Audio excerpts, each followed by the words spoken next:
para asociados de la Cámara de Detallistas. Rollos para puntos de venta a precios competitivos. Ahorre y gane con los rollos para puntos de venta de la Cámara de Detallistas.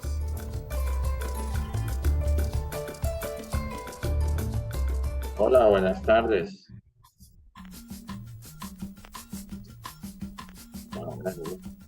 Bolsas y botellas de plástico tardan más de 500 años en desaparecer.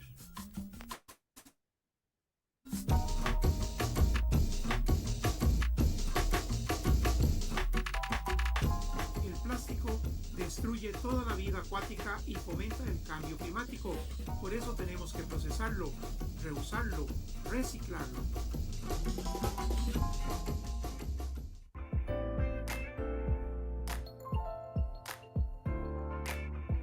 Soy el Dr. Gabriel Fonseca, optometrista aquí en la Clínica de la Vista del Club de Leones. Quiero invitarlos a que conozcan un poco más de los beneficios con los que cuentan ustedes y sus familiares por ser miembros de la Cámara de Detallistas de Costa Rica. Se brinda el examen de la vista y cuentan con un 15% de descuento en gafas de prescripción y de sol, además de descuentos especiales en consulta de oftalmología y cirugías oculares. Agenda tu cita por medio de la Cámara de Detallistas y visítanos en nuestra sede en San Pedro. Somos Clínica de la Vista, porque al devolver la vista, devolvemos la vida. En contacto, Cámara de Detallistas. Teléfono 2253-2625. WhatsApp 8818-1723. Página web www.canacodea.org. Facebook Cámara de Detallistas Costa Rica y correo electrónico info@canacodea.org. Cámara de Detallistas en contacto.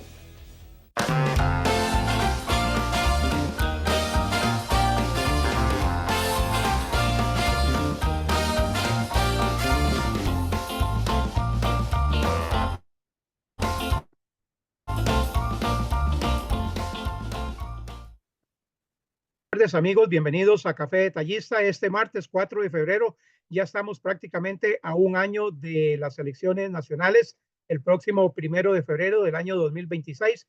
Por eso hemos invitado a don Gerardo Abarca, director del Registro Electoral y Financiamiento de Partidos Políticos, para que nos acompañe en los próximos minutos para conversar un poquito sobre este tema. Don Gerardo, muchas gracias por acompañarlo. Bienvenido a Café Detallista. Esta es su casa.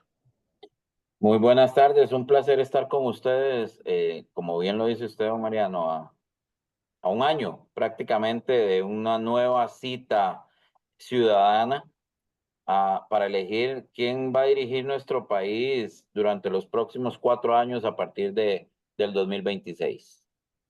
Muy bien, don Gerardo. Nosotros vamos a hacer varias presentaciones de nuestro programa y ya posteriormente vamos a estar solamente con usted en forma exclusiva para que usted nos converse un poquito sobre todo esto. Le agradecemos mucho al Tribunal Supremo de Elecciones aquí en los últimos años, tanto para elecciones municipales como para elecciones nacionales. Nos ha acompañado don Héctor Fernández, a quien usted está sustituyendo en este momento. Así que entonces esperemos que igualmente con la sabiduría que nos atendía don Héctor, usted nos pueda dar mucha información de utilidad práctica para todas las personas. Así que vamos a irnos con la directora ejecutiva de la Cámara de Detallistas, doña Olga Vargas, para que nos converse un poquito sobre todas las actividades que tenemos nosotros aquí en la Cámara, porque esta es una organización viva al servicio de todos los asociados de la institución. Adelante, doña Olga. Buenas tardes, Mariano. Buenas tardes, don Gerardo, que nos acompaña el día de hoy. Y muchas gracias por haber aceptado la invitación. Recordarle a los afiliados, como bien usted lo dice, la Cámara no para de realizar actividades, así es que para este mes de febrero vamos a estar con una capacitación el próximo jueves 13 de febrero a partir de las 4 de la tarde acá en nuestras instalaciones de manera presencial presencial y vamos a estar desarrollando el tema poder de fiscalización y poder disciplinario que corresponde a los patronos. Así es que cordialmente invitados para que puedan aprovechar de este espacio que se está abriendo con la empresa BDS Asesores Jurídicos, especialistas en derecho laboral, y ojalá puedan aprovechar toda esta información y toda esta retroalimentación que se realiza con los asesores legales que imparten estas capacitaciones. Y también invitar a nuestros afiliados a que nos acompañen el próximo miércoles 26 de febrero, también acá en las instalaciones de la Cámara, donde vamos a estar realizando una Asamblea General Extraordinaria con el fin de hacer la modificación de algunos artículos de la política y reglamento para el manejo de instrumentos financieros de activo de la Cámara. Así es que también esto es muy importante porque esta política orienta un poco lo que es el uso de las inversiones que la Cámara posee, y dada también las recomendaciones de la auditoría y la implementación de algunos ajustes, hay que hacer estas modificaciones en la política. Así es que a partir de la 1:30 de la tarde, el 26 de febrero, en primera convocatoria, los esperamos acá en nuestras oficinas, y en segunda convocatoria a las 2 de la tarde si no existiera el quórum de ley. Así es que cordialmente invitados, y esto es lo que se nos avecina para este mes, Mariano. Esperamos ya también para el mes de marzo continuar con otras capacitaciones con los asesores legales y otras capacitaciones también que estaremos desarrollando en temas relacionados con la gestión de sus negocios. Muchas gracias, doña Olga Vargas, directora ejecutiva de la Cámara Nacional de Comerciantes, Detallistas y Afines. Más adelante, después de que hablemos con don Gerardo Abarca del Tribunal Supremo de Elecciones, también vamos a tener una información especial sobre el cierre tributario, aspectos legales, pago de impuestos y más cosas con el asesor tributario de la Cámara de Detallistas, don Randall Carballo, quien nos ha preparado también una amplia información, pero eso lo vamos a dejar hasta el final del programa. Así que, bueno, nos vamos a desarrollar nuestro programa, que hoy tiene que ver a un año para las elecciones.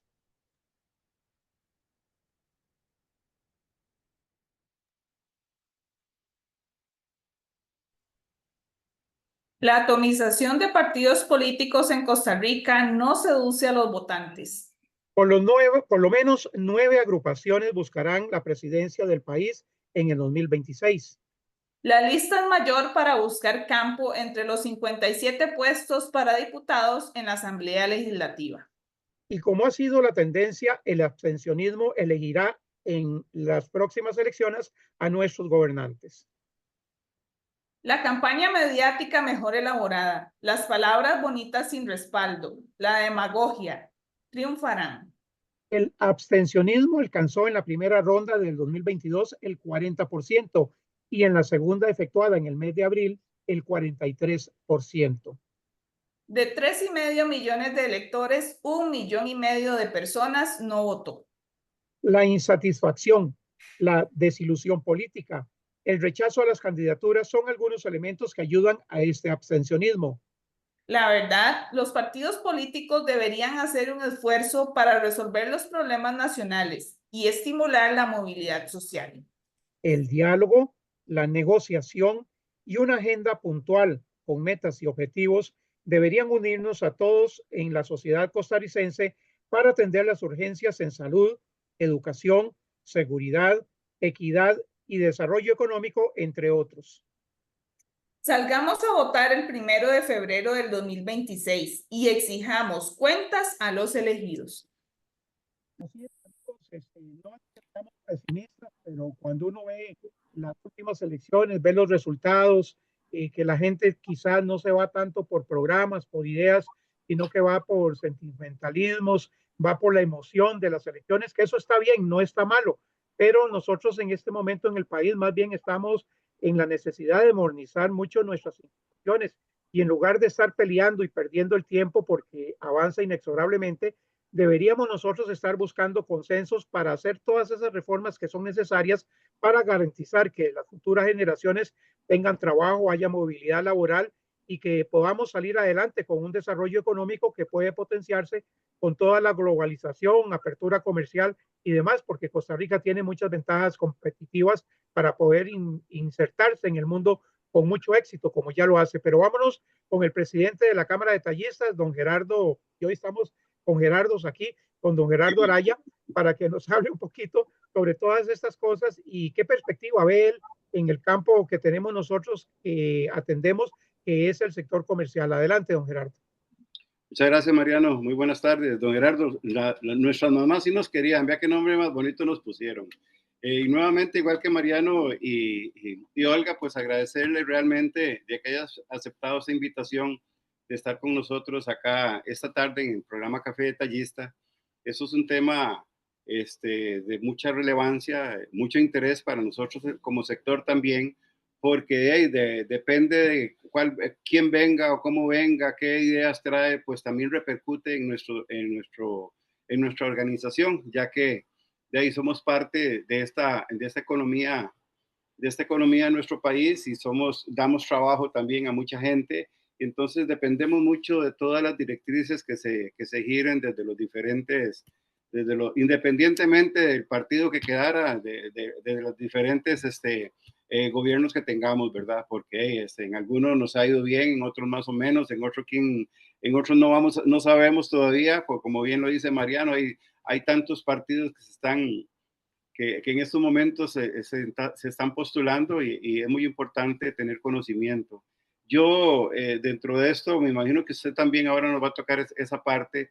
Yo siempre he dicho que es muy importante antes de tomar una decisión para aquellos amigos detallistas que nos están escuchando y para los que nos van a ver después o escuchar después, ya en el programa que queda grabado, es muy importante conocer un poquito sobre los planes o los proyectos. Yo creo que se llama el plan de gobierno, algo así como un plan de trabajo que maneja cada uno de los partidos que tienen que presentar, creo que es aquí donde usted, donde hace las propuestas de qué es lo que va a hacer durante sus 4 años de gobierno. Siento que es muy importante antes de tomar una decisión, vuelvo a repetir, independientemente del color de la bandera que tengamos, antes de tomar una decisión que busquemos esos programas de gobierno, que los analicemos, que los estudiemos y que los analicemos un poquito. A veces decimos, es que son cuestiones, son documentos muy grandes, muy tediosos, a veces muy técnicos también, pero sin embargo, si le damos una leidita, yo creo que podríamos tener una imagen más clara de qué es lo que esperamos, aunque muchas veces eso que se espera no se cumple, o eso que se escribe no se cumple, pues tener una idea más o menos por dónde es que cuál es el camino que supuestamente van a llevar cada uno de estos candidatos, el que llegue a la presidencia, por dónde vamos a ir. Eso es parte de lo que a mí nos interesa mucho, por eso es que Mariano y la gente de la parte administrativa busca gente como usted, que maneja muy bien el tema, que conoce perfectamente sobre la situación, para que nos pueda explicar y aclarar un poquito más y nos abra un poquito la mente de realmente cuál es el camino que debemos seguir nosotros para tomar una decisión lo más acertadamente posible. Pero aquí el experto es usted. Yo nada más estoy saludando y agradeciendo a la gente que nos ven en el programa. Así es que yo lo dejo a usted para que nos explique y nos ayude y nos aclare un poquito más sobre esa situación que se nos presenta aproximadamente dentro de un año. Muchísimas gracias nuevamente, don Gerardo, por haber aceptado la invitación de estar aquí en su programa Café Detallista. Gracias, don Gerardo Araya, presidente de la Cámara de Detallistas. Y ahora nos vamos a conversar con don Gerardo Felipe Abarca. Don Gerardo, vamos a comenzar al revés. Teníamos planificado lo tradicional, cuánta gente va a votar y centros de votación, personal involucrado, pero este tema que está poniendo sobre el tapete don Gerardo Araya, presidente de la Cámara de Detallistas, ¿cómo está manejando el Tribunal Supremo de Elecciones el tema del voto informado?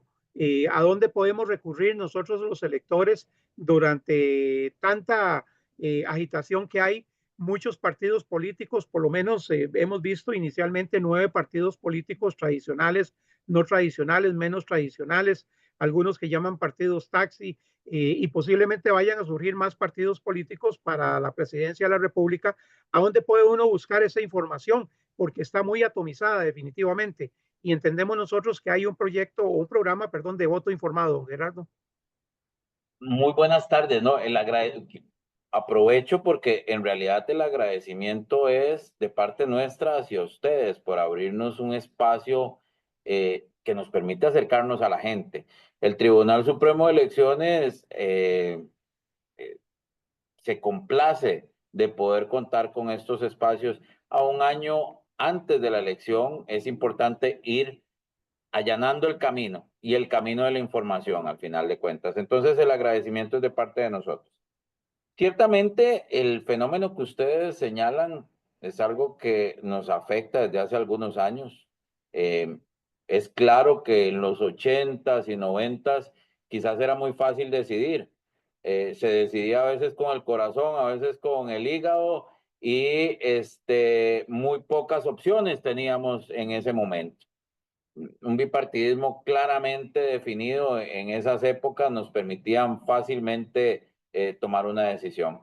Ya a finales de los 90 y 2000 ya empezamos a ver un poquito más de juego político, más agrupaciones y ya ahí empieza a complicarse la situación de la toma de decisiones, que al final de cuentas creo que es el aspecto más importante en una elección, es tomar una decisión. Un grupo de ciudadanos ejerciendo sus derechos fundamentales toman una decisión relativa a quienes van a dirigir el país durante un periodo de tiempo determinado. Ya a principios de los 2000 ya empiezan algunas fuerzas a surgir, ya tenemos el Partido de Acción Ciudadana y otros partidos por ahí ya en la contienda y nos empezaron a hacer las cosas más difíciles. Ya desde hace algunos años, pues ya el multipartidismo ya se consolidó completamente y tenemos muchos partidos en la contienda y eso cada vez hace más difícil tomar una decisión. Y eso no es un secreto, creo que todos lo tenemos clarísimo. Cada vez es más difícil tomar una decisión. Y ya no hay decisiones que se toman con el corazón o con el hígado, como lo señalaba. Incluso ya hay decisiones que se toman de una manera diferente hacia una persona en particular, independientemente del partido donde esté. Tenemos ejemplos clarísimos como la elección municipal donde don Johnny Araya dejó el Partido de Liberación Nacional y queda como alcalde con un partido que nadie conocía en la provincia de San José. Eso es un ejemplo claro. Tenemos un ejemplo también con el señor presidente en este momento. Él toma un partido o un partido lo acepta y llega al poder con un partido que en realidad no había tenido ningún tipo de trayectoria política. Ese es como el contexto general en el que estamos todos inmersos. Cada vez es más difícil tomar una decisión porque tenemos un menú gigantesco y un menú que no deja de crecer. Aquí hago un paréntesis, el plazo para solicitar la inscripción de nuevos partidos venció el 31 de enero pasado, el viernes. En ese plazo tenemos 5 agrupaciones políticas nacionales que solicitan su inscripción y una provincial por San José. O sea, son 6 agrupaciones más en ese universo. Y la tendencia ha sido esa. ¿Qué ha procurado el tribunal y qué ha procurado incluso el propio legislador? Bueno, que la gente esté informada. ¿Cómo se come cada uno de esos platillos que están en ese menú, por seguir con la analogía? Bueno, ya para el proceso electoral anterior hubo una reforma importante donde se establece como un requisito para inscribir candidaturas el presentar el plan de gobierno y la fotografía del candidato. Con esto al menos se le hace ver a la gente por quién va a votar, quién es la persona y qué propone esa persona. El tribunal también se ha encargado desde hace ya algunos procesos de organizar debates entre los diferentes candidatos, independientemente de los debates que puede organizar cualquier persona privada. En todo caso, eso no obsta para que el tribunal no organice también debates con los candidatos, porque el objetivo medular de esto, como lo señalaba, en un contexto tan grande de amplia participación, de amplia oferta, es que los electores tengan a su alcance, tengan disponible la mayor cantidad de información relativa a esa oferta electoral. Página web, diferentes programas, espacios como estos nos permiten a nosotros como organizador de las elecciones, pues darle a la gente esos datos que necesitan para que el voto sea lo más inteligente posible a partir de la información. También tenemos claro que estamos en una era muy diferente a lo que podemos estar viviendo hace ya algunas décadas, donde la información fluye por canales totalmente diferentes. Hoy estamos aquí conectados y tal vez habrá gente que considera un canal óptimo, pero hay otro montón de personas que las redes sociales es el mejor canal de comunicación. Bueno, todo ha venido cambiando. Entonces el tribunal considera importante justamente eso, involucrar la información veraz en los diferentes canales que están al alcance del elector y de toda la ciudadanía en general. En ese caso, les señalaba página web, redes sociales, debates, Votante Informado, que es una aplicación que ya desde hace varios procesos está al alcance de las personas, donde está toda esa información relevante de cada uno de los candidatos, del proceso electoral en general, y cualquier detalle que sea necesario comunicar para que la gente no solo conozca, sino que se sienta segura al momento de tomar una decisión. Es difícil, no podemos predecir cuánto cambiará en unos años, pero ciertamente el tribunal ha entendido que debe adaptar las formas para poder ajustarnos a esos cambios que se han convertido en una tendencia. Don Gerardo Araya tiene una inquietud de don Gerardo Abarca. Adelante, don Gerardo. Hoy estamos entre Gerardos. No me enreden con los Gerardos, por favor. Adelante, No, don Gerardo. ¿por qué no? ¿Qué hice? Estoy muy atento escuchándolo. Tiene la mano levantada. No, señor. Bueno, algo aquí pasó. Ahora bueno, sí. Ahora sí. Ahora sí. levantada. Más bien me interrumpió porque estaba escuchándolo. Está excelente, excelente toda la información que nos está brindando. Y estaba ahí viendo a ver también en el Face que se estuviera escuchando perfectamente, Mariano, pero no, ahorita déjemelo terminar o hágamele más consultas y ya yo en cualquier momento le levanto la mano y en serio. Bueno, ok. Saludamos a doña Marianela Barrantes, quien desde Grecia nos está mandando un saludo, está sintonizando el programa. A doña Maribel Abarca, que está en Condimentos Pirro, en el mercado de Alajuela. Y también a doña Sandra Gómez, allá en Villabonita de Alajuela. Como que tenemos muchos seguidores en Alajuela. Eso es muy importante. Así que los candidatos por los diferentes puestos en Alajuela pueden darse por satisfechos de que van a recibir mucha información del Tribunal Supremo de Elecciones. Volviendo a esto de la información, don Gerardo, yo sé que esta pregunta está fuera de contexto porque tal vez uno se está adelantando o es muy romántico con esto, ¿verdad? ¿Qué tanto sería bueno que en una modernización en el país en materia de rendición de cuentas, las personas que someten programas, que someten ideas, que las ponen por escrito y que se las presentan al electorado, tengan que dar cuentas después en el periodo donde están gobernando y al final, porque a veces uno se da cuenta que se ofrecen muchas cosas, está bien, como usted dice, fluye la información, uno vota ya no por el hígado ni por el corazoncito, sino que vota realmente por ideas que al final no se concretan y no pasa nada, no pasa nada, el país sigue enredado, siguen sus cosas. ¿Qué tan factible o qué tan viable o qué tan necesario ven ustedes en el Tribunal de Elecciones ir un poquito más allá, profundizando toda esta temática de rendición de cuentas a quienes postulan sus nombres como partidos y como personas?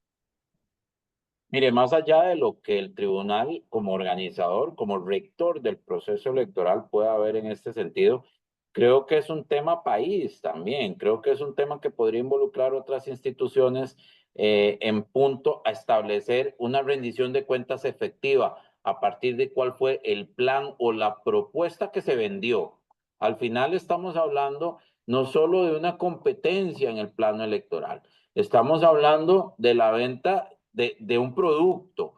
¿Qué es lo que una persona que propone su nombre como candidato hace? Vender un producto. ¿Y qué espera? Que la mayor cantidad de personas compre su producto, lo apoye y lo lleve al lugar donde él quiere. ¿Ok? Entonces tiene que existir eventualmente, por eso le decía, la órbita del tribunal está definida como rector del proceso electoral. De ahí que lo importante es que otras instituciones podrían estarse involucrando, sería necesario que se involucren para definir el alcance de esa rendición de cuentas.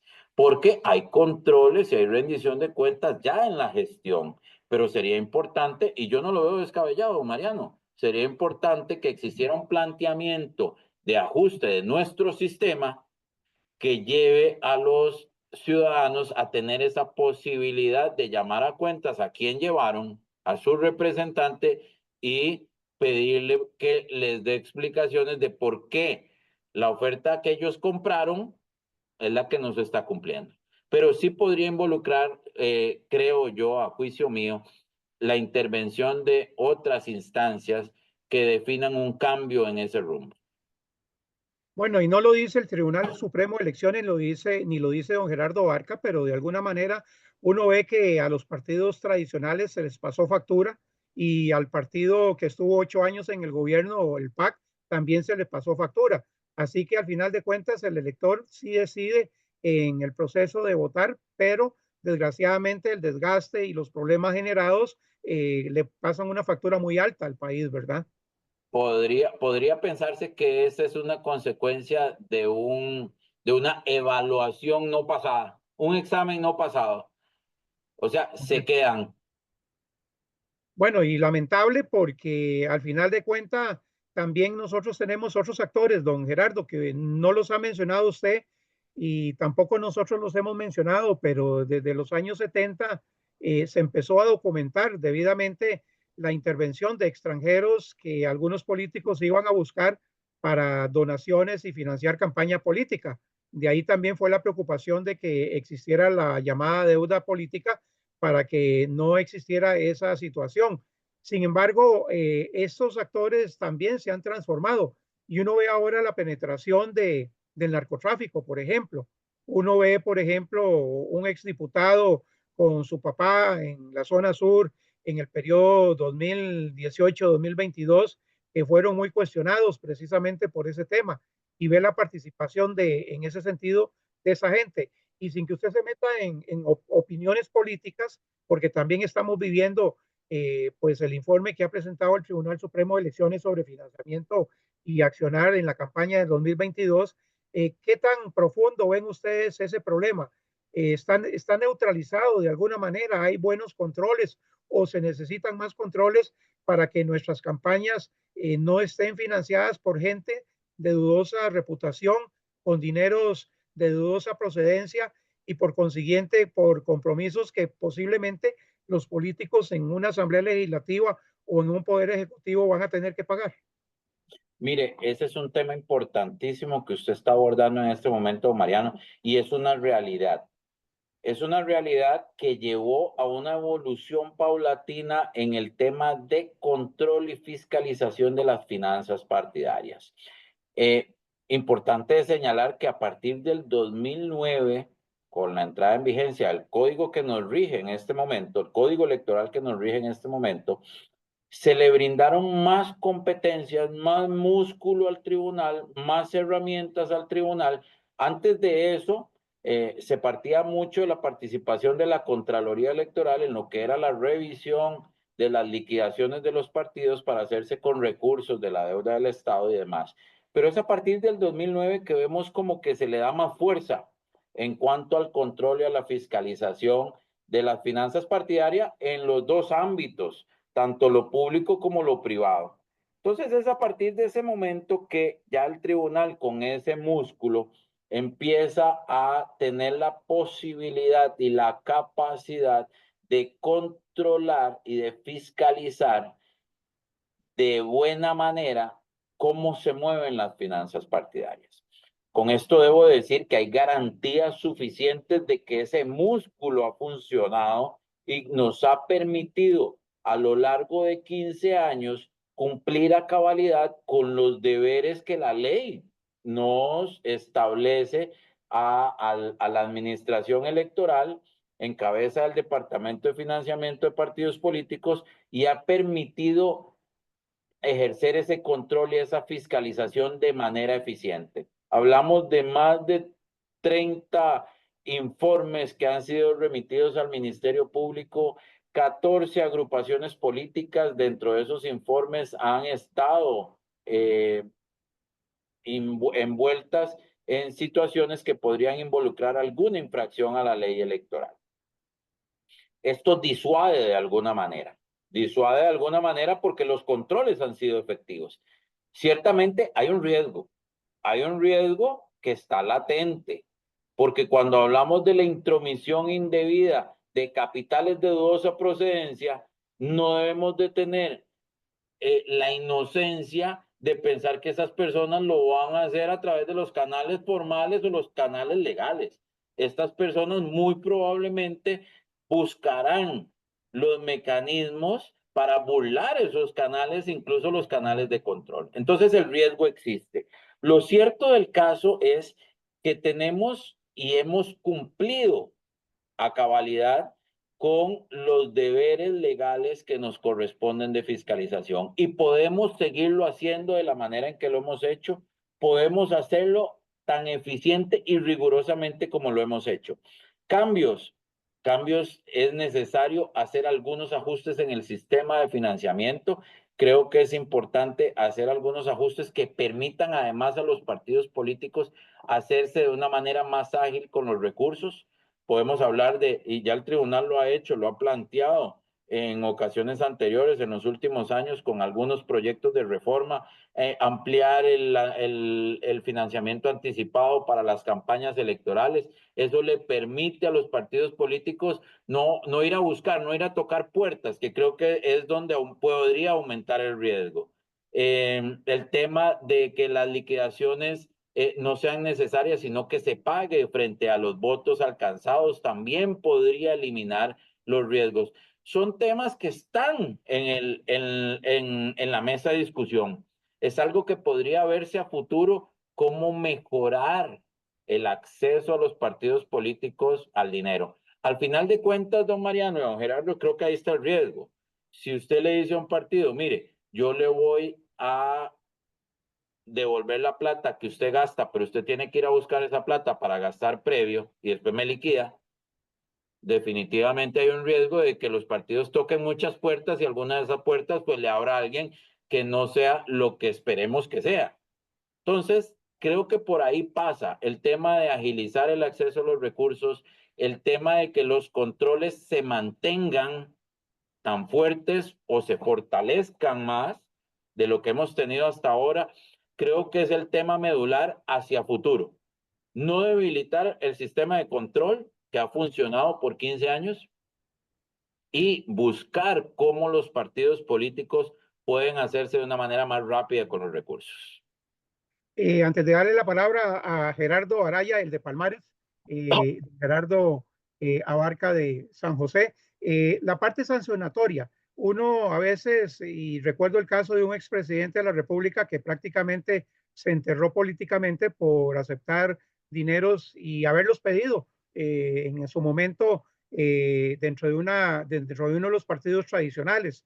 El mismo partido lo sancionó mandándolo al ostracismo. Sin embargo, uno ve que ha habido muchos informes del Tribunal Supremo de Elecciones, pero al final de cuentas no hay parte penal que cumpla ahí. En ese sentido, dentro de esas reformas contempla el Tribunal Supremo de Elecciones que también, como usted dijo, haya una mayor participación, una mayor coordinación interinstitucional, por ejemplo, en las investigaciones pertinentes a través de un organismo de investigación judicial, incluso a través de la parte acusatoria, que sería el Ministerio Público. Mire, don Mariano, más bien aquí es importante aclarar que esto es un tema técnico.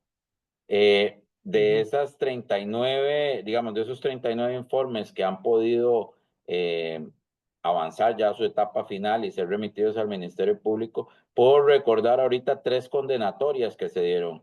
Son asuntos que han llegado a nivel de juicio y se han dado sentencias condenatorias. Partido Acción Ciudadana, Partido Movimiento Libertario y el Partido Accesibilidad Sin Exclusión han llegado a su etapa final, incluso a nivel de sanción. El Código Electoral de 2009 establece 2 campos de acción cuando hablamos de el tema sancionatorio.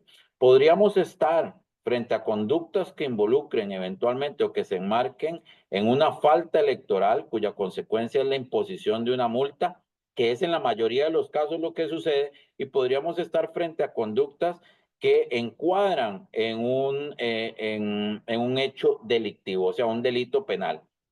Entonces, hay situaciones que no necesariamente llevan a sede penal, sino que se quedan en el plano administrativo, y se han dado muchos casos donde ya se han impuesto bastantes multas a los partidos políticos por situaciones donde se comprueba, después de todo la tramitación de un procedimiento contradictorio, donde se permite que se ejerza el derecho de defensa y demás, donde se comprueba que se cometió una falta. Y en el plano del derecho penal, evidentemente que hay otras reglas que entran en juego, pero dentro de ese contradictorio ya en sede penal se ha logrado, por lo menos lo que recuerdo ahorita, 3 condenas a personeros de partidos políticos por hechos que se investigan y que pasan por el tamiz del Tribunal Supremo de Elecciones como investigador, y llegan a la conclusión de que en efecto las conductas que se investigaron y cuyas pruebas se aportan eran conductas que correspondían a un delito. Entonces, con esto reitero lo que decía antes. En realidad, a partir del 2009, el tribunal tiene muchas herramientas que le permiten cumplir de manera cabal con sus competencias y con sus potestades, incluso aquellas potestades de control y fiscalización. Recordemos que es a partir del 2009 incluso que el tribunal tiene la facultad de ordenar el levantamiento del secreto bancario, el levantamiento del secreto tributario. Y con esto confirmo, más bien, a diferencia de lo que usted está diciendo, que se llegó a un nivel de coordinación interinstitucional que ha potenciado esas competencias y ese músculo que yo decía antes. Coordinamos directamente con instituciones como el ICD, con instituciones como la Dirección General de Tributación Directa, Ministerio de Hacienda, con el Ministerio Público también tenemos coordinaciones directas. Eso se alcanza con una evolución en las reglas en cuanto a materia sancionatoria se refiere, en esos 2 ámbitos, tanto en faltas como delitos electorales, a partir del año 2009, con la entrada en vigencia del código que nos rige hoy. ¿Que puede mejorar? Puede mejorar, no digo que no. Y creo que el punto de partida es entender que no debemos echar para atrás, porque nos ha resultado, y creo que nos ha resultado a todos. El tribunal, al final de cuentas, el tribunal tiene potestades públicas, pero es en función del cumplimiento de la ley. Hay fondos públicos de por medio y hay principios rectores en la materia de financiamiento de partidos políticos que resultan de interés general. Hablo del principio de transparencia y de publicidad. ¿Por qué? Porque el partido político es un actor relevante en nuestro sistema electoral y político.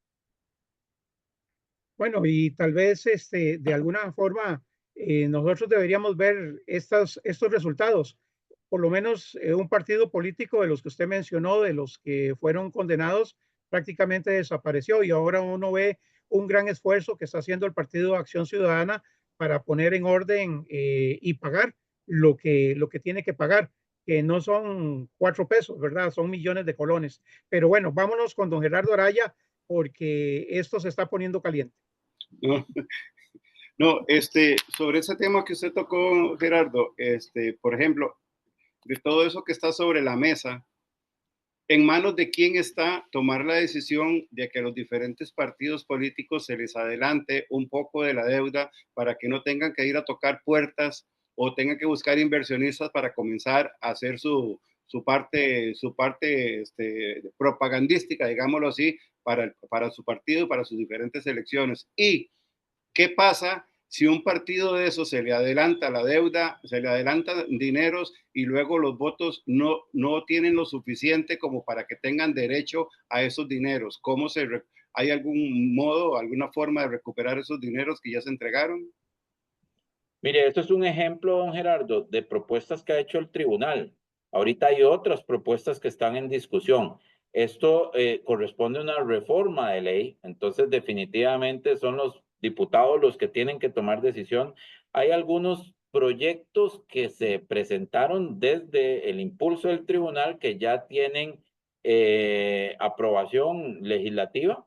Por lo menos hay algunos incluso a nivel de comisión y otros ya están en plenario para discusión. Es importante ver que el tribunal no es pasivo, todo lo contrario, el tribunal desde la experiencia considera importante en algunos momentos hacer propuestas que involucren una mejora del sistema. Pasa definitivamente por la discusión legislativa y por la aprobación legislativa. ¿Qué pasa con el anticipo? Igual sucede en este momento. Ya en este momento hay un porcentaje del monto máximo que puede acceder un partido, que se puede dar de contribución del Estado, que se reparte en partes iguales entre los partidos políticos que estarían inscribiendo candidaturas. Pero para poder acceder a ese anticipo deben de presentar garantías líquidas para que en caso de que no accedan a la cantidad suficiente de votos que le permita, ahí sí, acceder a la contribución, o sea, el partido a partir de una cantidad de votos específica tiene derecho a que, previa liquidación de gastos, se le retribuya lo que gastó en la campaña electoral. Pero este anticipo entonces se respalda con una garantía. En caso de que no llegue, nada más se ejecuta la garantía. Igual sucedería en el otro caso, porque lo que se pretendería eventualmente es aumentar esa cantidad de recursos que se anticipan para que el partido tenga más dinero. Incluso se ha pensado en algún momento que una parte de ese anticipo no sea reembolsable, sino que simplemente el partido lo gastó y se entiende como una inversión del Estado en el mantenimiento en el tiempo de las agrupaciones políticas. Eso es muy importante porque la democracia efectivamente de ahí se nutre no solamente por la participación en cada 4 años en el voto, ¿verdad? Ese punto que usted toca, Mariano, es esencial para entender de qué se trata esto. La contribución del Estado es precisamente el objetivo de la contribución del Estado, de que los partidos tengan recursos del Estado, es precisamente eso, establecer una plataforma lo más permanente posible para que se sostenga el sistema democrático costarricense que parte del proceso de votación y de la posibilidad que de manera periódica podamos sustituir nuestras autoridades. Entonces es esencial entender, además, que el partido político desde la Constitución es el único canal que permite hacer eso, precisamente. Ahora, don Gerardo, eso contemplaría porque aquí se perdió, digamos, el Partido Unidad tenía una base ideológica social cristiana, una doctrina que llevaba gente capacitada a gobernar. Igualmente en el tema de liberación nacional. Sin embargo, bueno, y el Partido Movimiento Libertario en su momento lo estuvo haciendo y el PAC. Sin embargo, de ahí otras agrupaciones no lo han estado haciendo. Habría, por ejemplo, posibilidad de obligar a que se mantengan esos recursos también para efectos de un desarrollo programático e ideológico. Bueno, recordemos que vamos a ver, las finanzas partidarias parten de el ingreso de donaciones privadas, evidentemente que todo lo que tiene que ver con la contribución del Estado previa liquidación de gastos de campaña, pero también conlleva los gastos permanentes.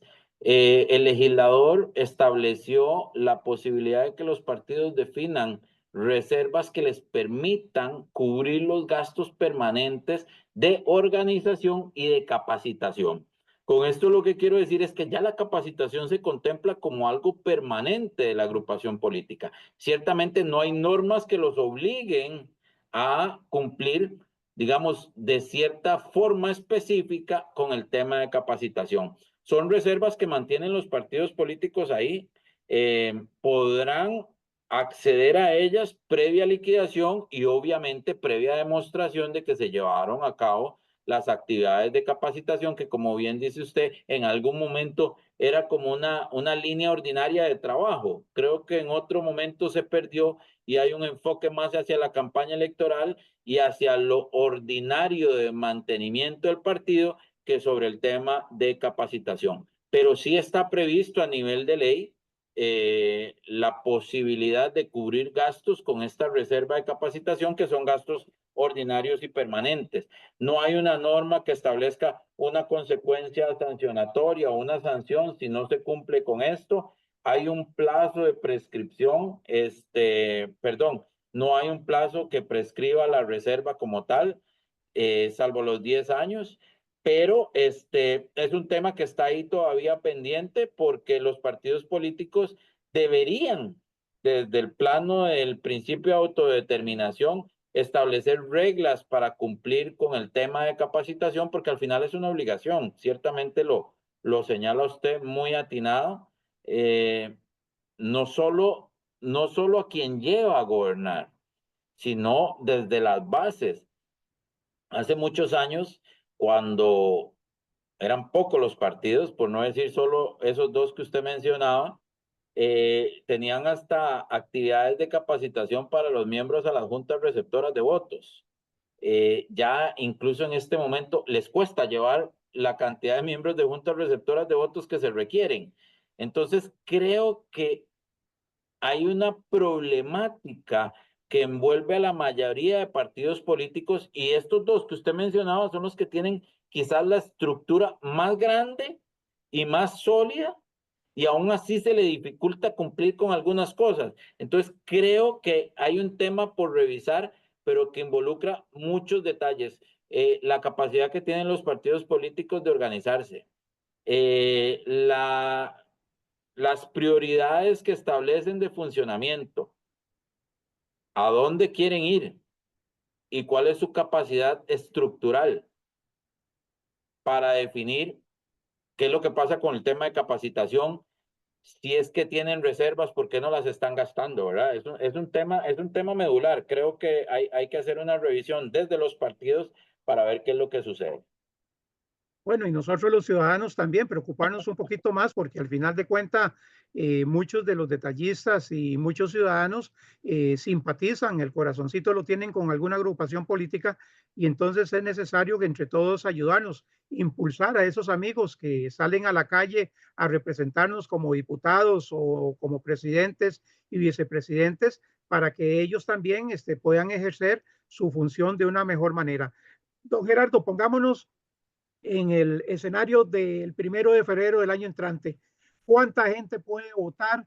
¿Cuántas personas están dispuestas en este momento habilitadas, por así decirlo, para poder ejercer su voto?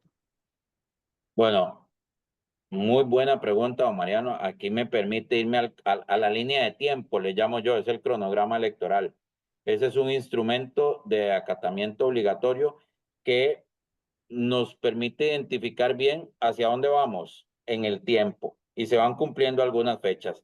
Hay una fecha importante respecto al padrón electoral y es el 30 de septiembre. Ese es el día donde se cierra el padrón. Nuestro sistema electoral tiene algunas particularidades que lo hace robusto y que lo hace tan admirado a nivel internacional, porque nuestro sistema electoral es un sistema, mire, yo lo digo y lo he dicho incluso fuera del país y en algunos espacios donde he tenido la oportunidad de participar, es que fue pensado de tal manera que tiene un blindaje tan fuerte que con toda seguridad podríamos decir que es imposible romperlo. Y uno de esos es el padrón electoral nuestro, donde previo a la elección nosotros tenemos certeza absoluta de quiénes pueden votar. Ese es uno de los elementos medulares. ¿Por qué? Porque tomamos una fotografía en determinado momento que nadie la puede cambiar. O sea, nosotros cuando decimos que cerramos el padrón, es porque nadie más va a poder cambiar eso.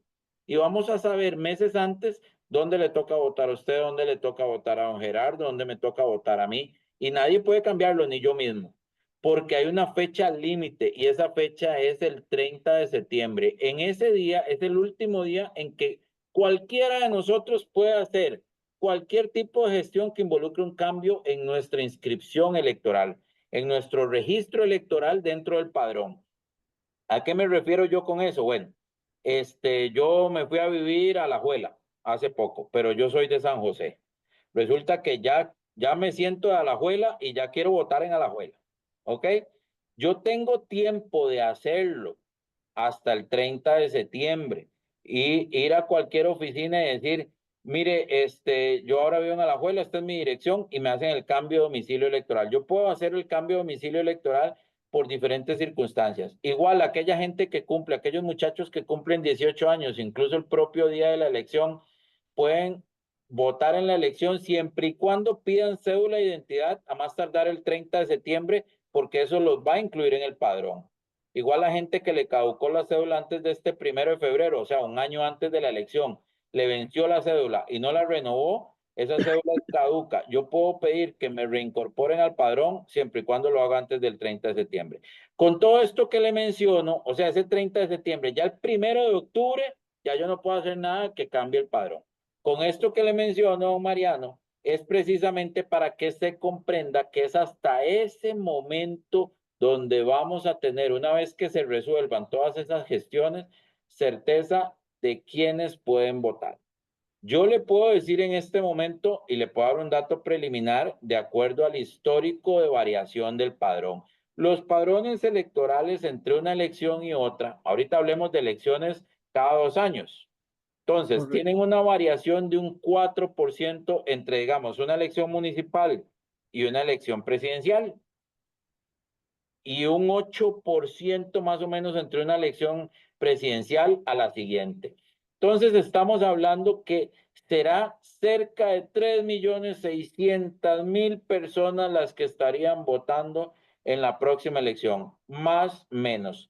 Dato que tendremos absoluta certeza después del 30 de septiembre, que tomamos esa fotografía que nadie va a poder cambiar por nada del mundo y que es uno de los elementos, y aquí lo subrayo, que blindan nuestro proceso electoral.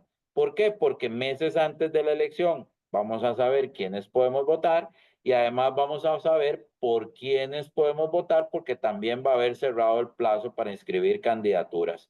Y nada de eso va a cambiar para el día de la elección. ¿Cuántos centros de votación entonces presumiblemente estarían siendo habilitados? Mire, estamos hablando de que no hay una variación importante en ese número y estamos poco más de 2.100 centros de votación. Ahí tenemos centros donde hay poblaciones de atención especial, como son privados de libertad, centros de permanencia de adulto mayor, zonas indígenas, pero andamos cerca de los 2.100 centros de votación. Para una elección presidencial estamos aproximadamente, podríamos andar para esta elección en cerca de 6.000 juntas receptoras de votos. Tenemos juntas receptoras de votos entre 500 a 700 personas máximo, teniendo en cuenta que esta elección es una elección donde la participación aumenta, ¿verdad? Entonces son juntas de una cantidad reducida, diferente a lo que pasa en una elección municipal, donde la participación, al ser un poquito menor, pues nosotros hacemos juntas un poco más grandes. Entonces sí podríamos estar hablando entre 6.000 y 7.000 juntas receptoras de votos en cerca de 2.100 centros de votación que estarían siendo habilitados en este momento. Don Gerardo Araya, adelante, por favor. Gerardo, ¿cómo funciona la cuestión de los delegados en las juntas receptoras? ¿Eso lo maneja cada partido independientemente o involucra al tribunal? Porque me imagino que también debe haber un delegado en cada junta receptora del tribunal. ¿Cómo funciona eso? ¿Cómo se inscribe la gente? ¿Cómo pueden participar? ¿Cómo pueden colaborar con esta fiesta nacional? Muchas gracias, don Gerardo. Una pregunta, pero súper pertinente, porque me lleva otra vez a resaltar lo que les mencionaba antes del diseño de nuestro sistema, que la verdad es que el constituyente, el legislador derivado, pues fueron muy visionarios y establecieron un blindaje tan fuerte en diferentes elementos. Ya hablé del padrón y de la depuración del padrón y el cierre del padrón. La composición de los organismos electorales también es una de las fortalezas de nuestro sistema electoral. Entre los organismos electorales tenemos las juntas receptoras de votos y las juntas cantonales. Estos organismos está dispuesto que se integran con un miembro propuesto por cada partido político que está en la contienda, justamente para que funcione el principio de frenos y contrapesos. ¿Qué quiere decir esto en cristiano?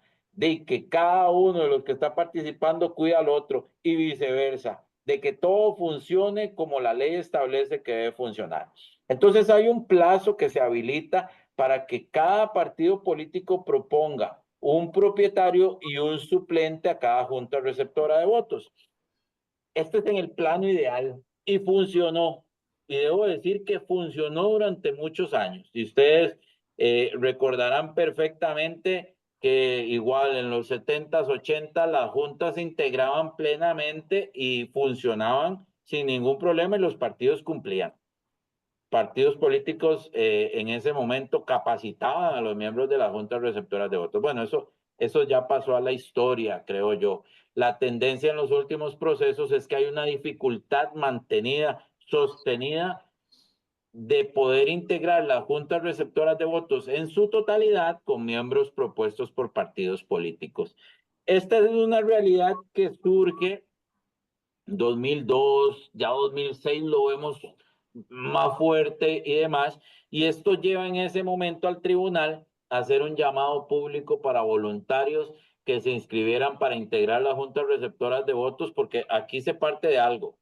Las 6,000, 7,000, 5,000 juntas receptoras de votos el primer domingo de febrero a las 6 de la mañana están abiertas y no se cierran hasta las 6 de la tarde. Llueve, truene, pase lo que pase, ¿ok?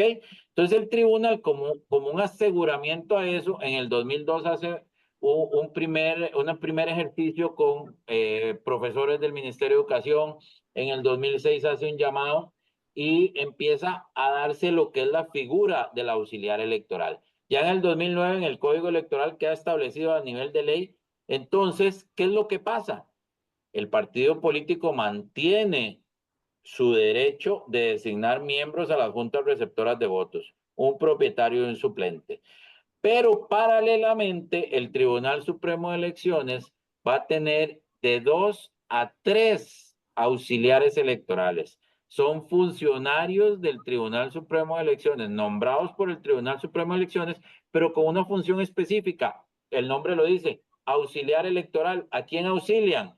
A las personas que llevan la junta que fueron propuestos por partidos políticos.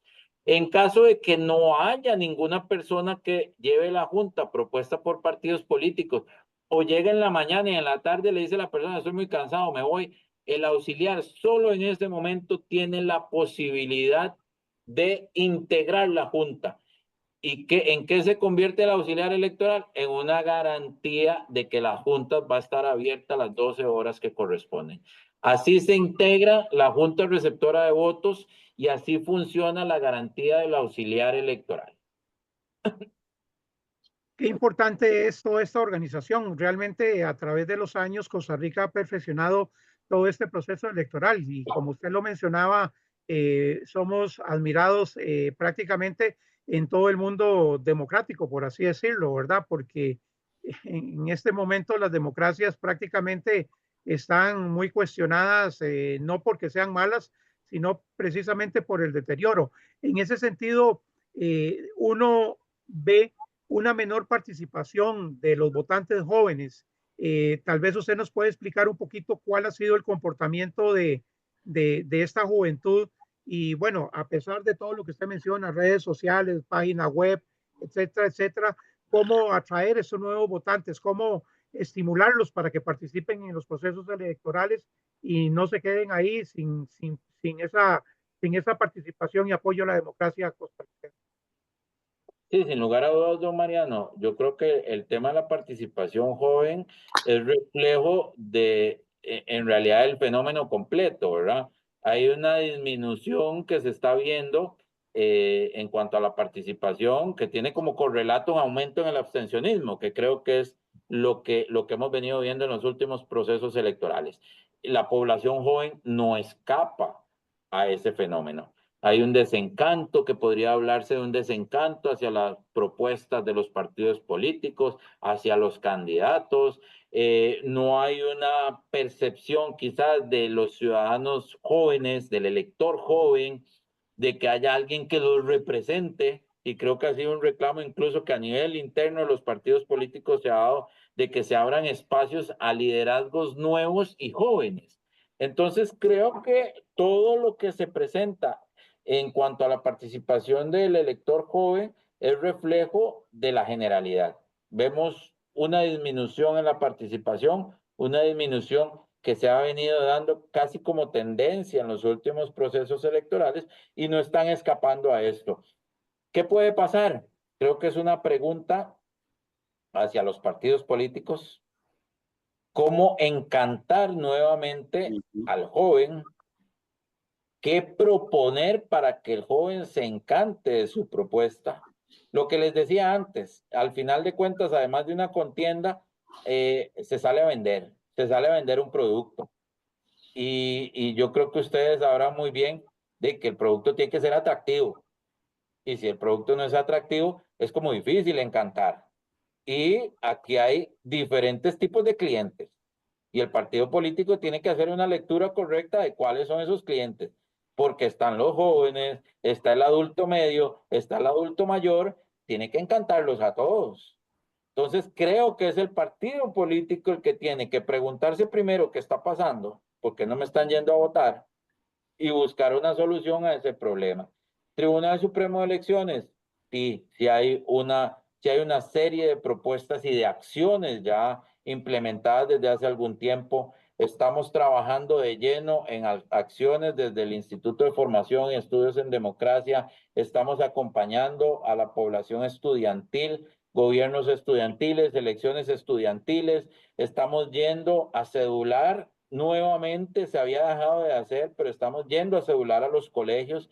También alguna suerte de cercanía con los muchachos que van a cumplir 18 años para que entiendan que hay una obligación.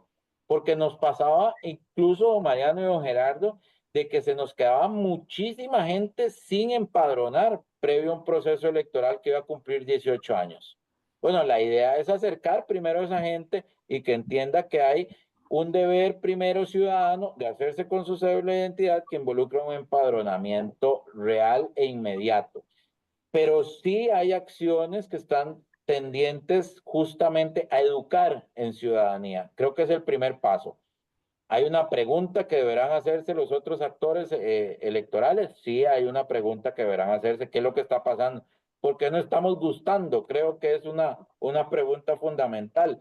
Y no solo porque no estamos gustando a los jóvenes. Hay casos donde hay que preguntarse por qué no estamos gustando al adulto mayor, que incluso es un poquito más inquietante, si se quiere, porque el adulto mayor creció en otro contexto, donde se entendía el deber de otra forma. Entonces, si ya no va el adulto mayor es porque algo está pasando. Y eso obviamente viene en cascada hacia abajo. No va el adulto medio, no va el joven y no va nadie. Es la pregunta que tienen que hacerse. Bueno, y como conclusión, nosotros diríamos, partidos políticos de ese país, enamórennos a nosotros los detallistas, con buenas propuestas, con buenas acciones, enamoren a la juventud con propuestas de futuro seguro, de pensión después de 30 años de trabajar, con un trabajo estable a través del tiempo. Enamoren también a los adultos mayores con buena atención en la caja del Seguro Social, que no falten medicinas, que haya atención a tiempo, que no haya que esperar 2 o 3 años para una operación. Buen reto, que nos enamoren. Don Gerardo. Mariano, una última pregunta para don Gerardo. Adelante, don Gerardo. Ya me enredaron con los Gerardos. No No, es que no, no está bien, vamos a decirla. En alguna oportunidad no lo han confundido con algún expresidente de Costa Rica, ¿no? No, no, ¿por qué? No, porque tiene cierto parecido con el señor Alvarado. Ah, ¿de Cierto aire. verdad? Ah, no me han confundido, no. Qué dichoso, está bien. No, ya está cerrando, Mariano. Nos queda todavía, don Randall, para conversar un poquito sobre el cierre tributario, pero adelante. No, era más bien para nuevamente agradecerle a Gerardo Abarca por haber aceptado la invitación, haber compartido con nosotros todos esos puntos tan importantes que todo costarricense, no solo mayor de 18 años que tenemos derecho al voto, sino los que ya van creciendo, como bien lo menciona, que lo están yendo a escuelas y colegios, que deben de ir conociendo toda esa temática y todo lo que vive el país cada 4 años para que seamos partícipes de ese derecho que tenemos, de ese derecho que todavía lo tenemos nosotros y prácticamente somos pocos en el mundo que mantenemos ese derecho a elegir a nuestros propios gobernantes. Es muy importante todos esos temas, por eso es que es muy posible que si dentro de 4 años más estamos por aquí, bueno, para las municipales también a veces lo hacemos, Mariano, ¿verdad? En el programa, pero siempre vamos a tener a buscar la invitación de una persona así como ustedes o alguien del tribunal que siempre esté dispuesto a colaborar con nosotros y a brindarnos y aclararnos y a refrescarnos toda esa información que, como vuelvo a repetir, todo costarricense debiera de conocer el dedillo para que sepa el valor que tiene ese derecho del que contamos cada uno de nosotros. Nuevamente, muchísimas gracias y por toda su participación y ahí estaremos en contacto posiblemente. No, y si Dios lo permite, estamos vivos. Yo creo que aquí en el Café Detallista, por una responsabilidad ciudadana, una responsabilidad con nuestros hijos, con nuestros clientes, yo creo que vamos a tener, don Gerardo, participación de ustedes, por lo menos un par de programas más de aquí al 1 de febrero del año entrante, sobre todo después de ese 30 de septiembre, que efectivamente usted nos ilustra muy bien, porque a pesar de que uno tiene que conocer las leyes de su país, y es un deber y una obligación manejar todo el tema constitucional, realmente somos muy escasos a veces y se nos van muchas cosas importantes que hoy precisamente usted nos ha refrescado y que nos permite tener más confianza en el proceso electoral, pese a los berrinches que algunas personas hacen a nivel político en contra del Tribunal Supremo de Elecciones, la Corte Suprema de Justicia, el OIJ, el Ministerio Público y demás. Creo que nosotros en ese sentido tenemos que ser responsables y en lugar de ponernos a discutir y pelear, tenemos que aportar y poner un granito de arena porque Costa Rica es de todos, no es de un pequeño grupo, no es del tribunal, no es del Poder Ejecutivo, Costa Rica somos todos. Así que, don Gerardo, muchas gracias, de veras, tiene usted carisma para manifestar y dar a conocer esa posición del Tribunal Supremo de Elecciones y le comento que como hemos hecho con don Héctor Fernández, don Héctor también tiene una personalidad y un conocimiento muy amplio. Usted está a la medida de don Héctor. Realmente eso le da a uno un aliciente porque hay una confianza que uno deposita en el Tribunal Supremo de Elecciones. Así que muchas gracias y ya también yo le pasé la brocha a usted. No se preocupe, es parte de todo esto. Muchas gracias a ustedes de verdad por el espacio.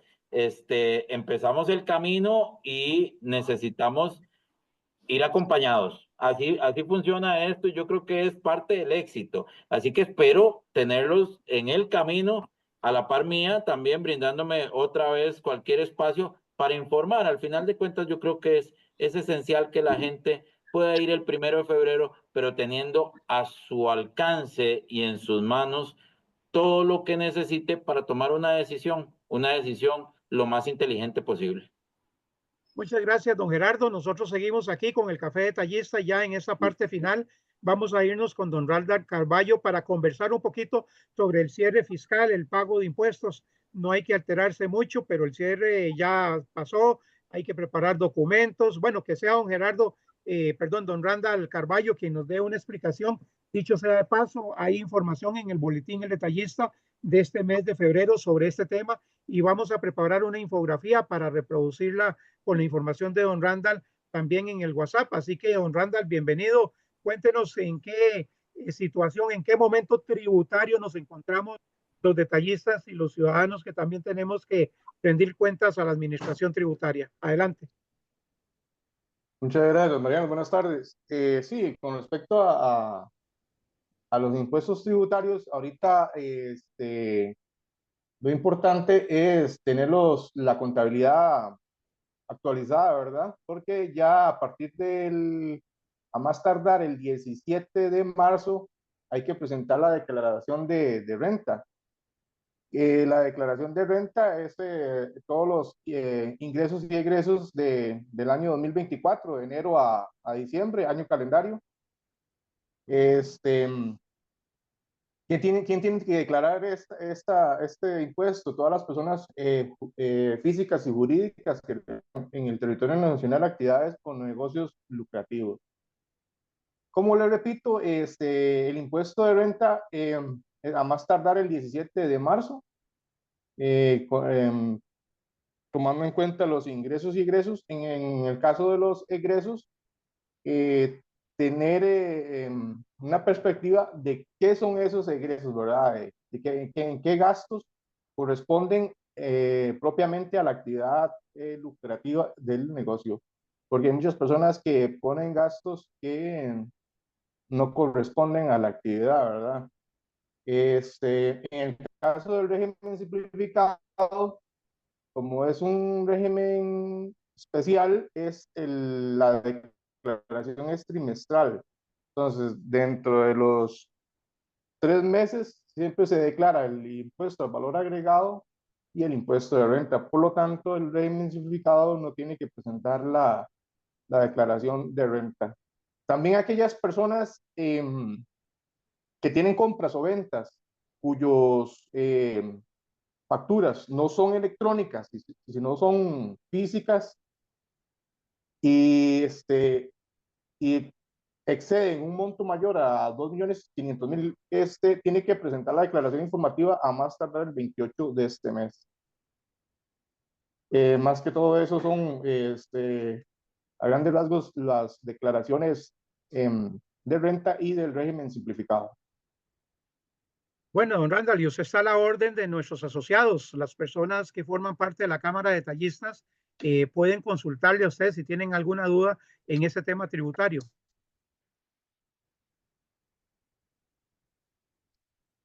Claro, cualquier consulta pueden comunicarse a la Cámara y yo con mucho gusto le doy el asesoramiento correspondiente.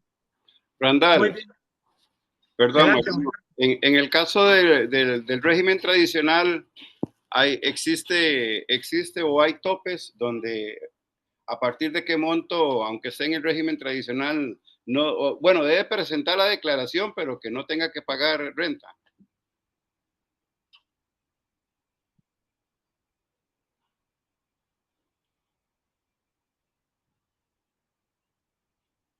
¿No me escuchó? ¿O se le corta? ¿O está sin audio? No, se cortó. Se cortó. Ahí lo escucho.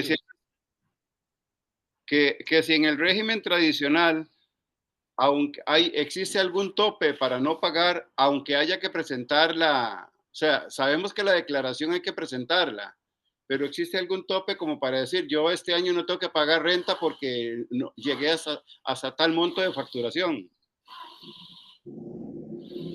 Eso depende, ¿verdad? De los gastos y egresos. Y con eso se saca la utilidad neta del periodo y ahí la contabilidad nos va a decir si hay que pagar renta o no. Listo, también gracias. están los pagos, los anticipos de renta, ¿verdad? También que Hacienda nos va cobrando durante el año. Esos anticipos de renta se declaran a partir de la declaración de renta del año anterior. Entonces Hacienda hace tractos y esos anticipos se utilizan para pagar el impuesto posterior a la renta declarada el año pasado. Muy bien. Puede ser que tal vez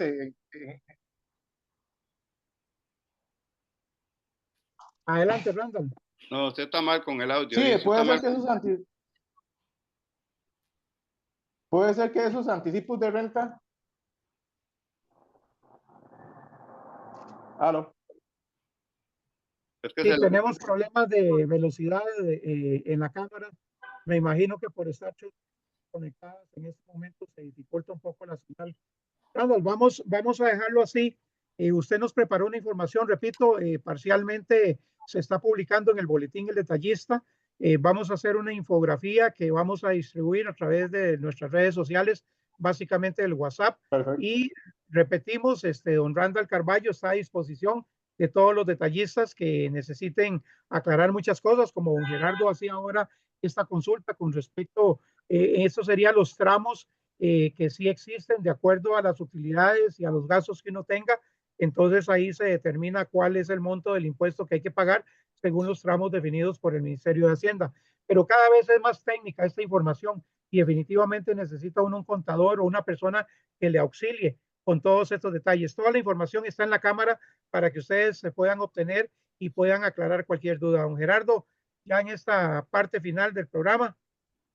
Yo igual, agradecer, igual que siempre, cada martes, agradecerles la participación que estuvieron y que se conectaron para escuchar y ponernos al día de las diferentes cosas que se nos vienen y que nos aclaren todas esas situaciones muy importantes como el día de hoy. Y no, invitarlos nuevamente para que dentro de 15 días se conecten al Facebook Live de Cámara de Detallistas para que puedan disfrutar de este su programa Café Detallista. Así que muchísimas gracias a todos los que estuvieron ahí conectados y que Dios me los bendiga siempre. En 2 semanas, si Dios lo permite, estaremos hablando sobre la importancia del sector privado en Costa Rica con representantes de la Unión de Cámaras y Asociaciones de la Empresa Privada. Así que nos estamos viendo en 2 semanas, si Dios lo permite. Muchas gracias y que Dios los bendiga a todos.